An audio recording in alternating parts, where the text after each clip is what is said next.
What's going on, everyone? So, the Cleveland Cavaliers, could they build a super team, right? So, the Milwaukee Bucks, right? A lot of talks about Giannis Antetokounmpo being traded. And there were recent reports, even the owner talked about, owner of the Milwaukee Bucks was like, hey, if either he's going to sign an extension or we're going to trade him, right?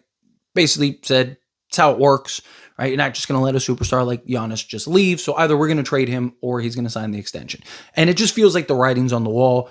Giannis, he wants to keep playing, but the Bucks want him to shut it down because they don't want him to get hurt, which, I mean, whether he stays with Milwaukee or not, it makes sense for Giannis to shut it down, right? Don't get hurt, because if you go to a new place, you get, knock on wood, a serious injury that now you miss half of next season. Like, now what do you do, right? So Milwaukee's looking out for his best interest, but he doesn't want to sit. He wants to keep playing, which signals to me that he's going to ask for a trade this offseason. That he's looking at this as like, hey, these are my last few games in Milwaukee, right? This is my last few games in a Bucks jersey. I don't want it to end the way that it did. But there were reports that the Milwaukee Bucks want, in a potential Giannis trade, Evan Mobley, that they're interested in Evan Mobley. Now, here's the thing, right? Technically, and it's not even like that crazy of a possibility. Technically, this upcoming offseason, the Cleveland Cavaliers could push all their chips in, go get LeBron James and Giannis Antetokounmpo, right? It would take some hurdles. There's definitely some things that would have to happen for the Cleveland Cavaliers, particularly how much does LeBron want? How much does James Harden want? But essentially what you would do is Evan Mobley would be going to the Cleveland Cavaliers, or the Milwaukee Bucks would be going from the Cleveland Cavaliers to the Milwaukee Bucks. So Giannis ends up going to Cleveland. You'd also have to work with the Lakers to send Jared Allen, right?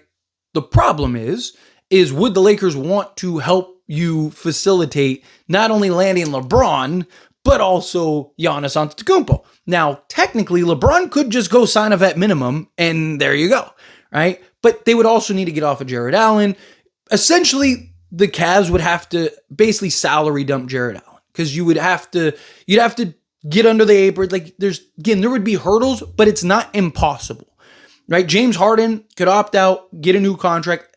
What if James Harden's like, hey, I'll take $20 million, and LeBron's like, I'll take $20 million, and you get both those guys for basically $40 million, right? And then now it's like, if you can basically salary dump Jared Allen, you'd probably need some incentive, right? There probably need to be something, but like, if you could take, basically all your assets and Evan Mobley, send that to the Bucks, it most likely would be a 3-team trade between the Bucks, the Lakers, and the Cavs, where Jared Allen and maybe, like a Jalen Tyson, right? Because, I mean, you're going all in at that point. You got Giannis, you got Mitchell Robinson, you got, LeBron James, and you got can you keep a Keon Ellis, and you have Keon Ellis be your 3, right? Like, you're basically pushing all your chips in for a championship run, one last little playoff push, and then,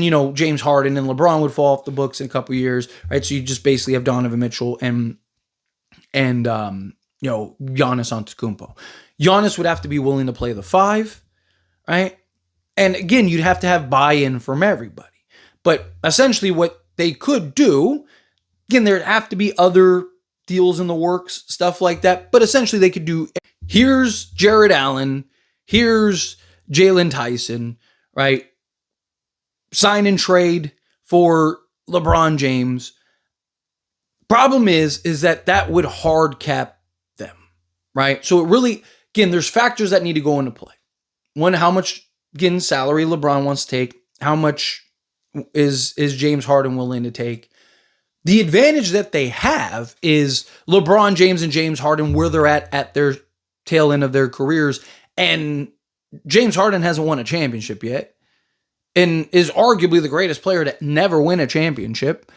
And, LeBron James being at this tail end of his career, he's going to have to take a discount regardless.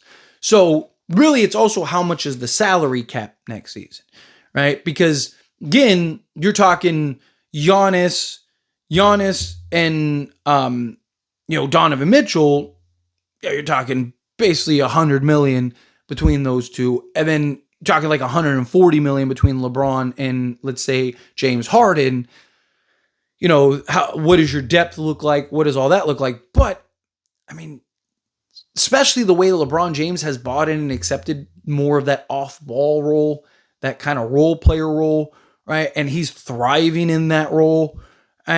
Also, you'd have him as that kind of secondary playmaker alongside James Harden. James Harden now is like basically the fourth option. He is your point guard, essentially, initiating, put you in your action, but still be a guy that go off.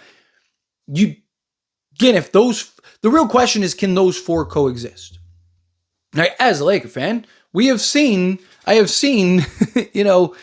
the super teams on paper that don't work out. I'm old enough to remember Kobe Bryant, Steve Nash, Metta World Peace, Pau Gasol, and Dwight Howard. And it was like the greatest team on paper ever assembled. And it took Kobe tearing his Achilles and, just to make the playoffs, just for them to get ran through against the Spurs, right? So, paper doesn't always translate. But if you're the Cavs, obviously, look, if you win the championship this year, then you're probably not going this route. But like, what if they lose in the first round again?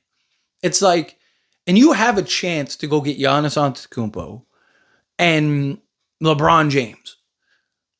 Are you really not doing that?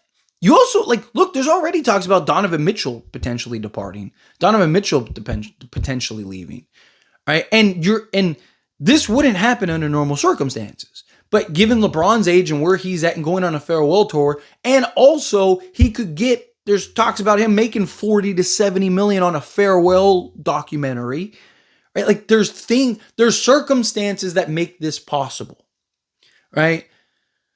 In normal circumstances, no, because of the new CBA and everything like that, this wouldn't happen. But given, again, the current circumstances, this is very possible. And the Cavs could very much build a team with James Harden, Donovan Mitchell. I mean, technically, you could even keep Jalen Tyson, right? So you could have Donovan Mitchell, James Harden, Donovan Mitchell, Jalen Tyson, LeBron James, and Giannis Antetokounmpo, if everyone's willing to buy in, if everyone's willing to accept it. Again, it's going to take some trades. It's going to take some moves. It's going to take some creativity. But it took a ton of creativity and stuff like that for them to be able to get James Harden and get under the second apron and do all this other stuff.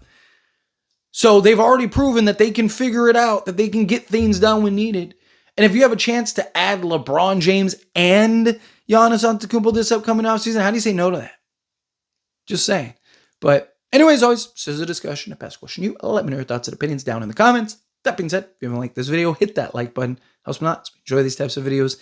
Truly appreciate it. Not subscribe to the channel, hit that subscribe button. Turn on the bell notifications. Appreciate y'all. See you in the next one. Thank you.